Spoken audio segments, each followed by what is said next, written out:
Isa ang dating kapamilya turned kapuso komedya na si Pokwang sa mga nagsadya sa ABS-CBN compound kamakailan para magpa-picture at masilayan sa huling sandali ang ABS-CBN Tower bago ito i-demolish.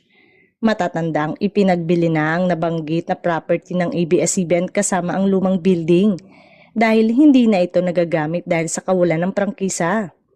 Talagang nagsadya si Pokwang sa ABS-CBN para magpa-picture sa tower.